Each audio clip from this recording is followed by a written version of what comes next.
Hello everyone, and welcome back to the Shipyards. I'm Commander Exorcist.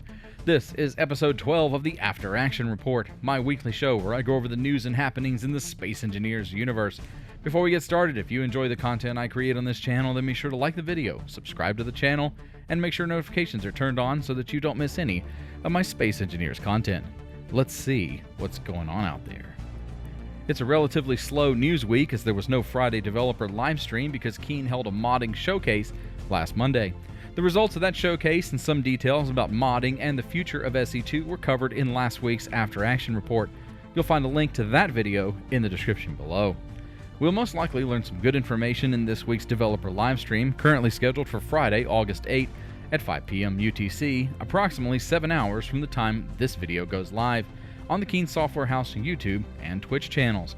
I'll be there taking notes and report in next week's After Action Report on anything of interest.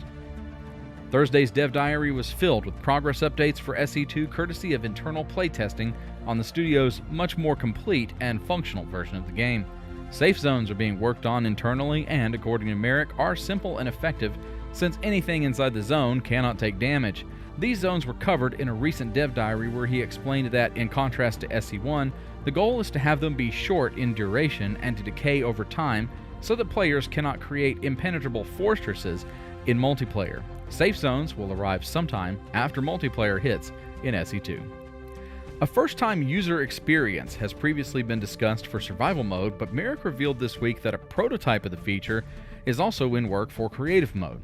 He explained that the basic FTUE in creative mode would include activities such as expanding a cave, adding thrusters to an incomplete ship, flying around, and other activities. The idea itself is sound, but personally I'm concerned that he only mentions the possibility of an option for players to disable this feature. Creative mode should be reserved for its basic function, being creative. Forcing players to engage with a system of scripted activities defies the very nature of a creative mode. If a player is unsure of what to do in an SE2 session, then an FTUE in survival feels like a more appropriate way to introduce them to the game's various systems.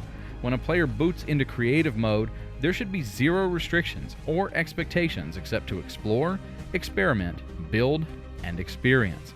As Merrick says in the diary, light guidance is good, but it should always be just an option when it's in creative mode. The FTUE for survival mode, where it belongs, also got a small update. The new mode will direct players to a specific location and give them a task to accomplish, but the methods in which the player engages with these activities will be left up to them. According to Merrick, the initial version of the core loop works, as he was able to repair a ship and fly it to an orbital station. As someone who enjoys a combination of tasks and freedom in survival scenarios, the core game loop does sound like a nice way to introduce players to SE2's basic systems and reveal underlying lore. We're watching closely to see how this feature evolves and expands in the coming months. Finally, we got a preview of visual upgrades for the Verdure planet. Each time that Keen provides us with an update to planetary visuals, we see more realistic blending of various terrain textures and effects. In this case, the blending of flora with rocky terrain continues to build excitement for the upcoming VS2 survival update. As of this time, there is no solid release date set for VS2, but community hopes are that we'll see it before the end of the year. So what are your thoughts about forcing scripted activities into SE2 creative mode?